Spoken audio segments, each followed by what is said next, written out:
Now I would like to introduce Adeline Oka, our editorial director for Invest Miami. She was the editorial director for the process of the Invest Miami 2015 book and is currently heading up our expert analysts, researchers, copy editors, and a slew of other people for the Invest Miami 2016 project. Adeline.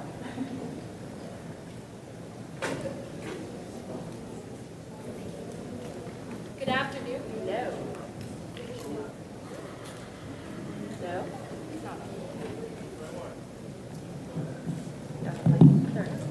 Hi. Okay, now the mic likes me.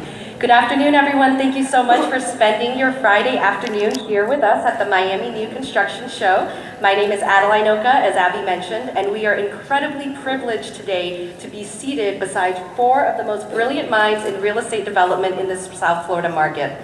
And I always like to, we all know how important and robust the real estate sector is here today. That's why we've all gathered here. I'm not going to rattle off any statistics, and I'll let these experts speak to you about that. I always like to start off my panels with a fun warm-up question, and they've been warned that I would do so.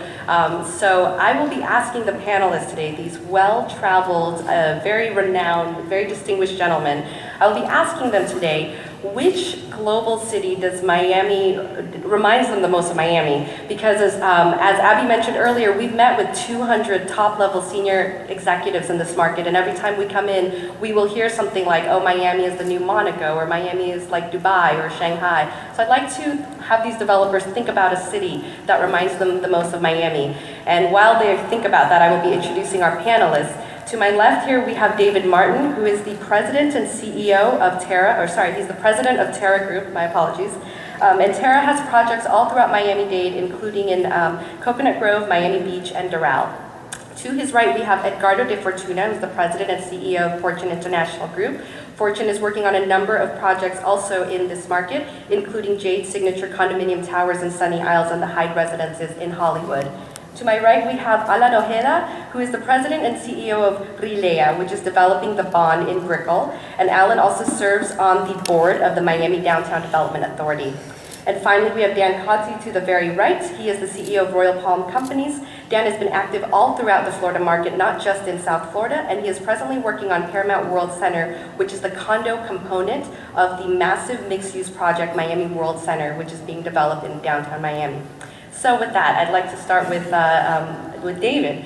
David, if you had to choose a world city that reminds you the most of Miami, which would you choose and why?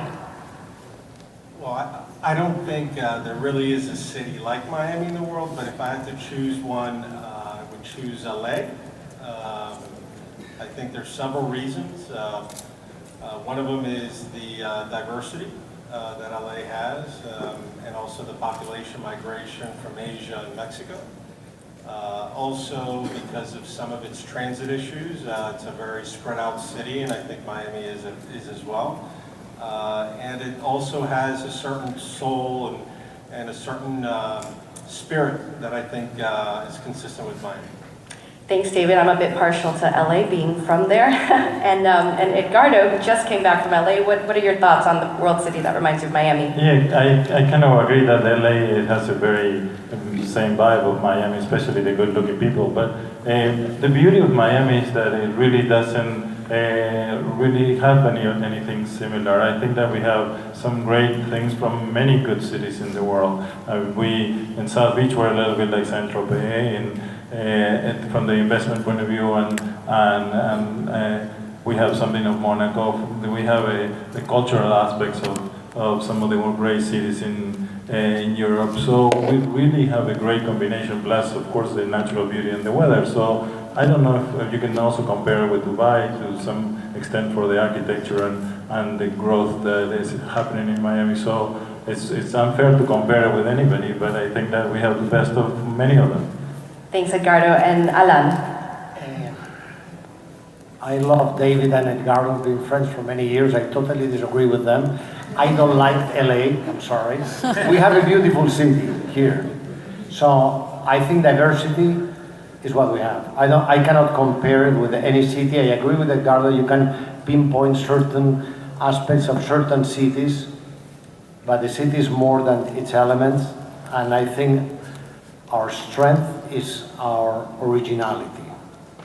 Thank you, Alan and Dan. I'm going to have to go a little bit out on left field here. I'd say Hong Kong. I was recently in Hong Kong. And when I got off the plane, it was very humid, and that was probably my first sign. It reminded me of Miami. But besides that fact, Hong Kong, you know, there's a lot of similarities. You know, as the mayor was pointing out earlier, that getting governments to have relaxed rules and regulations against developers, allowing for business to thrive. And we've seen that in Miami, and we know the cities work hand in hand with us and allowing us to develop and to thrive into a great city. And also what was unique about Hong Kong is all the surrounding countries around it invest in Hong Kong, whether it's mainland China or even Singapore and Australia. They all see Hong Kong as kind of the central area for that region. And Miami's become the central area for South America, North America, and so forth. Thanks, Dan. I think that what is evident in what all of these developers are saying is that Miami is this very unique international city that has a lot of these interesting global elements. And Miami is also greatly impacted by what is happening around the world. And this year in particular, we've seen a couple of different things happening in the global economy, from instability in Latin America to turmoil in Greece to what's happening in Syria, and also the strengthening US dollars. What has been the impact of these various global events on the Miami real estate market? I'll start with Dan. So, again, it depends on which part of the world you go to, but then just going back to Asia, everyone's talking about the stock market there and how that impacted. And so, there's real estate market as well. The real estate market has had tremendous appreciation, and it got out of hand. What's interesting about Miami, we develop in downtown Miami, is we see that, living expenses, whether it's rental rates and so forth, are commensurate with where pricing is, whereas if you go to Shanghai or Hong Kong, the prices are just outrageous, and really the average person can't afford to live there. And then, of course, if you go to the other side of the world, we've seen flight capital from Turkey and some portions of the Middle East, terrorism. We've seen Europeans that are saying they're looking at the United States as an alternative place to live because of what's happening in those regions. Thanks, Dan. Alan, what are your thoughts on how the global market is affecting Miami? How the global market economies are affecting Miami-Dade real estate? I think that what we read really usually is bad news, right? So we think that people fly away from, and I think they fly away from certain countries, obviously aside of what's happening in Syria, etc. People are bringing money here, let's say, from Argentina, Venezuela, but I disagree totally with Europe. People from Europe don't invest here because Europe is wrong. The euro has been slightly appreciated against the dollar. They had a big bump and slightly appreciated. If you look at the bonds, you pay 2.3% to the US government asks for 2.3% to borrow money. In Germany, it's 0.4%. So that means that people trust more the German government than the US government to lend them money. So I think that we are living among big settled economies, not I'm flying here, I'm flying there. I'm everywhere. I have a home there, and I invest in Miami because it's a cool place, and I have a place in Stad, and I'm not flying away from Stad or Monte Carlo. I think we are simply integrating into the family of the big cities. We still have a way to go, but I think the global events are affecting us the same way. Yeah, people from Istanbul are coming here. Go to Istanbul. It's the second city with more billionaires in Europe after London. So I don't think it's simply the aspect of I'm flying away, I'm going to elsewhere. I'm simply going anywhere that they have good places. And Miami is able to offer all those things. Thanks, Alan. And speaking of flying to Istanbul, Turkish Airlines is actually starting direct flights to Miami. I think it's today or this weekend in any case, which is another testament to how this market is diversifying and connecting to more global markets. That's just the fun aside. Edgardo and David, what are your thoughts on how have you seen your sales or your projects being impacted by what's happening in the world outside of Miami-Dade? Well, at any given time, of course, depending on what country and what economy you're talking about, they feel the impact, especially because of rates of exchange or economic circumstances or government and policies from a specific country. But our philosophy at Fortune is that the world is in love with Miami. So rather than worrying about what's happening in those countries, we're trying to open new markets. We made new alliances with people that really are, to some extent, foreign to Miami still. So we team up with a company in London called Savills that has 600 offices worldwide in the areas that we don't represent. They don't have that much effort in Latin America, but they do have offices in Europe and Far Asia. So the same thing with Town Residential in New York. Now that we see a lot more of a local market coming in, we are tapping those markets. And I just came back from LA, as we were saying, because we team up with a company called The Agency that really specializes in luxury customers, and we see through the tracking of the customers that more and more people are coming from California. So everybody wants a piece of Miami, as Alan was saying. So we just have to find the right mix and the right timing for those markets, and Miami is going to continue to try because of that. Thanks. And David, what are your thoughts on this? I think China really impacted us a lot, creating this artificial demand or economy, and now we see a huge void from the demand that in the manufacturing sector. So a lot of industries like commodities, etc., in South America are getting impacted big time. So that's not good. But what we've seen is that people from South America or people from around the U.S. are wanting to move to Miami. In Coconut Grove, we see a huge amount of relocations of people wanting to move their families here. So the political instability in these countries is driving people to want to move to Miami rather than just invest or buy a commodity product. They want to move and raise their families here. And I think the more culture, the more diverse our economies become, and this entrepreneurial spirit that we have in Miami is just making it much more easier for these families to want to move here and spend time here and start businesses.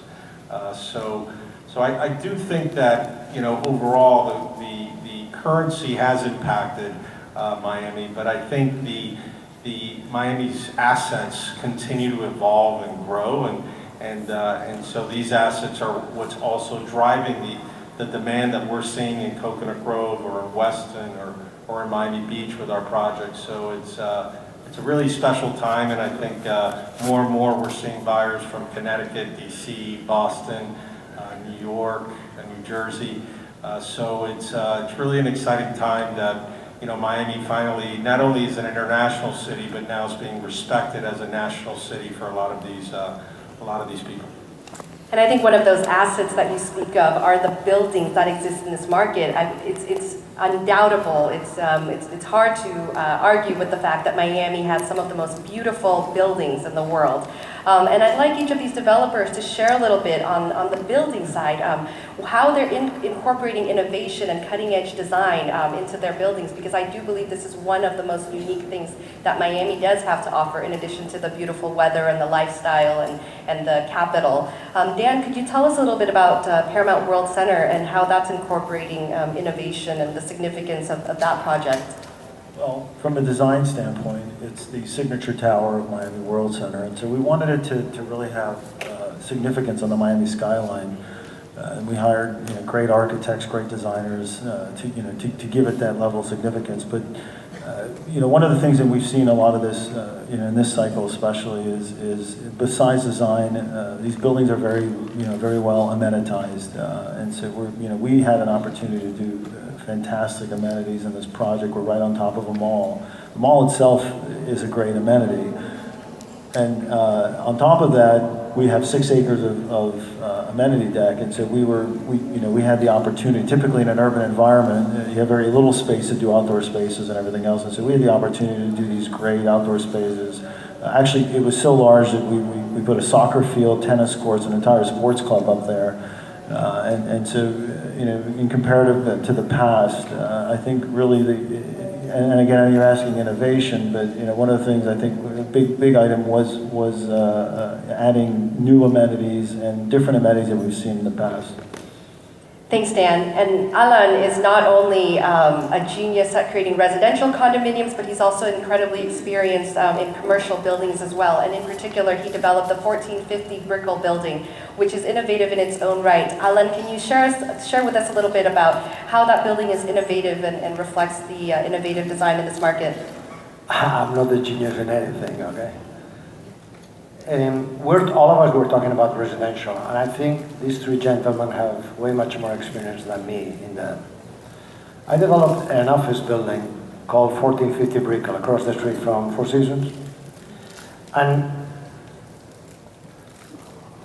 on what Edgardo was saying about how Miami attracts, and I will answer about beauty then. Of the 66 tenants that we have, 1/3 of them were not even in Miami. So I'm not talking about, not only families are moving in, people are moving in, companies are moving in.